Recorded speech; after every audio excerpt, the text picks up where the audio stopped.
Thank you for speaking to us. Let's start off with team news. How is everybody? Everyone is, or most are okay. Mickey is good, trained today. He's available for selection for Saturday, so it's good. Jed is getting closer. It'll be a little bit touch and go, but there's a good chance that he could be ready. Thought maybe there was one more. Can't remember. Yeah, but those, yeah. Christian Romero, you're expecting to be back available this weekend? Yeah, I do that, yeah. He's back. And I'll ask you about Romero because, as you know, I'm sure he's taken to Instagram this week to call the number of players that were available at the weekend disgraceful. I was just wondering what you thought he meant by that and what was your reaction to it? Yeah, I think if you want to know what he meant, you of course need to ask him. I think that's the right way to take that question. Coachy is a very passionate character and player that they want to leave everything on the pitch and is very ambitious and want to win every single time. Sometimes when you are like that, sometimes there can come an outburst, happen this time, and it's something we have, of course, dealt with internally. And this is not the first time he's perhaps taken to social media to express his frustrations. How do you feel about him using social media to do that? I think I said to you again that there's a lot of ways of doing things. Coachy has been very good for us this season and the past seasons, and I think that's very important to be aware of. I wouldn't have done it. Yeah, that's my message. And the timing of the post has been interpreted by some in reference to the transfer window. Are you happy with the amount of business that the club did during that window? I think I think we signed Conor Gallagher, which is is a quality player to the, how can you say, a quality player for the starting 11. Of course, he needs to perform, and no one is promised any position. But we signed a quality player, and then we signed a young player for the future.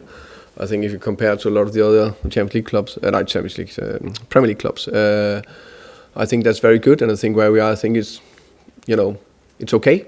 We tried to do more, but it was not possible for whatever reason. And I said it the whole time, that is very, very important, that we take good decisions and are calm. So it needs to be for the short term and for the long term. Thank you, Thomas. Best of luck this weekend. Sarai, please. Thomas, good to see you. I want to talk about João Paulinho because he had an excellent performance against Manchester City. Very versatile, plays as a six, plays as a right-sided centre-back. Also nominated for Premier League Goal of the Month. I actually spoke to him earlier today and he said, I spoke to Thomas earlier and I said, I'm really excited for the Manchester United game. How is the morale in the squad? It must be really good for you to hear that the players are up. They feel like they're in a good rhythm to go against them. João has been very, very important for us in many ways, and to have a versatile player like him that can play the six, that outside centre back also played the one of the two, which he did in second half, is very impressive, and he's part of how can you say, driving the team. And I agree with him. I think there's been, I said it for a while. I think the performances are more competitive, consistent. Are they perfect? No, but we are getting closer and closer. And I think especially the last, how can I say, 4 performances more, that we have a little bit of an unbeaten run. And can we, instead of only, not only, but have some top second half performances, I think can we also add up more in the first half. So I think we are in a place where we can look forward. We know Tottenham have played better away from home as well. Old Trafford is a big occasion. What have you made of Carrick so far? He's had an excellent start and their style of play. Yeah, I think he's had a great start. Seems like there was injected a little bit of energy or whatever into the team. And I think it looks like some of the players are they are in a good place. We know the threats. I also think the post before from Brian and Burmo, Amat, Cunha, and we know Fernandes is getting this team ticking. He's done that the last, 4 or 5 years. He's been incredible. So it's a threat, it's a challenge, but we're all looking forward to it. And lastly, Xavi Simons, it seems like he's playing, he's expressing himself, he's playing with more freedom. Of course, the whole team's level needs to be consistent and uplift, but individually, is this just all you wanted to see from him just enjoying his football a bit more and taking more risk? Yeah, but I think he took plenty of risk also when he started. I just think now, of course, naturally, he's more consistent. He's knowing his teammates better. The teammates know him better. We become a little bit more consistent. He's adapting more and more to the Premier League, and also to play Premier League and Champions League is just different. And I agree that his last performance has been very good, and the way he is, creating for the team in different ways. I like that. If it's a touch ball in behind, if it's driving the ball, slide pass, outside the foot, cross. So I think he's getting better and better. Thank you. Ian, please. Hi Thomas, how are you? I'm good, thank you. Sorry to go back to Romero's text messages, or sorry, not text, social media posts. You said that we should ask him, but we don't get a chance to ask him. So I'm asking you as his manager. 4 times now this season he's sent messages which could have either... 4 times? I think it's 4 times, certainly 3, that he could have embarrassed the club or has mentioned the hierarchy at the club. Just asking, do you think that it's acceptable, and do you think that having had a word with him maybe on a couple of occasions beforehand, it's maybe not getting through to him? First and foremost, I don't know it's 4. Or maybe you've got better numbers than me. I know after the Bournemouth game and this game, those are the 2 I can relate to. Of course, like with a lot of things, we're dealing with it internally in terms of what we're taking care of it. That's my main message to that. But by dealing with it internally, I mean, Pedro Porro sent out a couple of social media messages as well. I mean, would you prefer your squad not to go on social media, and just, if you haven't got anything positive to say, just don't say anything on social media? The social media, I think I can't get rid of it. I think it's what some people will call the future, or is the now, whatever it is. So it's out there, and one thing I do know, we all definitely put too much attention to social media, all of us. And it seems like everything was written on the social media is the truth. It's such a small number of people who are actually writing something out there. And everything we just take for, no, that's the truth. Which I think is a challenge in general, overall. But of course, with everything, that's the way it is, and we just need to deal with it. Finally, your challenge most immediately is Manchester United. It seems that this season United and Spurs have gone in very different directions since they met in the Europa League final last season. United, after a slow start, now are looking at getting back into Europe and the Champions League. For Spurs, what is the ambition in the Premier League from here until the end of the season? I also think it's maybe a nice little context to say that Man United don't play European football. I think we can all acknowledge there's a little bit, it's extra challenge. It's something we embrace and we're happy with. So I think let's judge us when we are on the same, challenges. The ambition is that we want to do very well and carry on with the good performances and beat Man United in 2 days' time. Thanks, Thomas. You're welcome. Alistair, please. Hi Thomas, just one more on the Romero post. Just wary about, I know it's social media and you can't take too much, but so many of the players liked the post, and I just wonder, is that make it even more of a delicate thing for you to have to deal with internally in terms of punishment, whatever was done, because this kind of wealth of feeling among the squad, it seems? First and foremost, we don't know what a like means. I don't know how many words were there in the text. Is it well done, guys? You did amazingly when I had to go off at a half-time. If that's the like, then perfect. Then there's nothing. Okay, fair enough.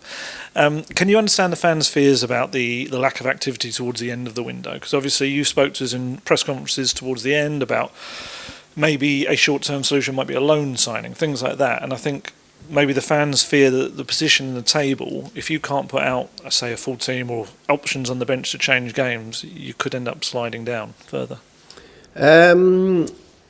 What I like is that the fans are very passionate and they want the best for the club, and are very ambitious, which they should be. Tottenham is a fantastic club, and we should achieve great things.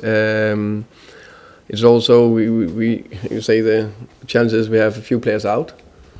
Some of them are coming back, and a lot of them are coming back also this season, and hopefully sooner rather than later.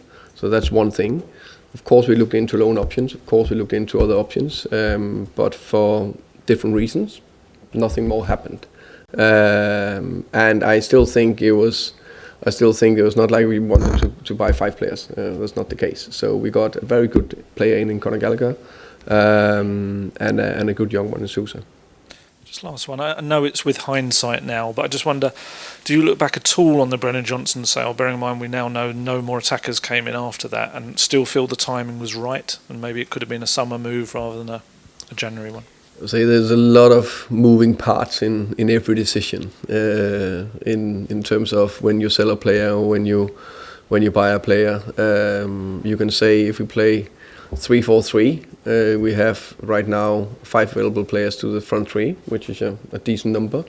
Hopefully Richie is back soon, then we are 6, and when Mo come back, then we are 7. So if you look at it from that perspective, I think it's okay. Hi Thomas, just back on Romero. I think last time this happened after the Bournemouth game, yourself and Johan spoke to him, and I know you said you've dealt with it internally this time. Just wondered if you could clarify, was it yourself and Johan, Vinay, whoever, who spoke to him again? That I can clarify that we dealt with it internally. Fabio Paratici, he's left the club now. He's been unveiled at Fiorentina today, and he's come out and said Fiorentina have a serious set of owners, and he repeated that statement a couple of times. Just wondered what you make of those comments. I haven't seen them.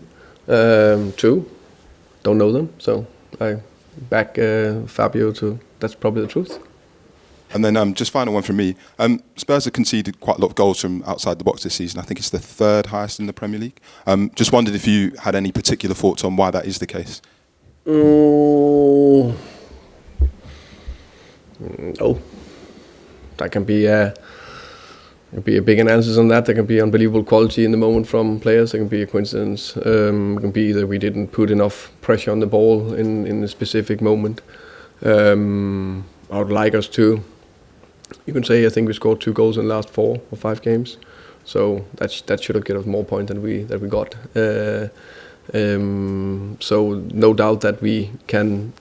There's a lot of things we can improve. One of them is to concede less. I'll finish this section with George, please. Hi Thomas, can you confirm if you've fined or disciplined Cuti Romero in any way? I can confirm that we dealt with everything internally. And I guess, we don't know then if you have or not, but what would be the argument for sort of fining him and disciplining him when, people can draw conclusions, but I guess factually he stated that he was ill, but he felt like he had to play because you only had 11 players, and that's disgraceful. What is he said there that's not true, I guess? I think is the beauty of written text is that you can read a lot into it, and nobody really knows what was the purpose of it, except Cuti or the guys who've spoken to him, and everything is dealt with internally.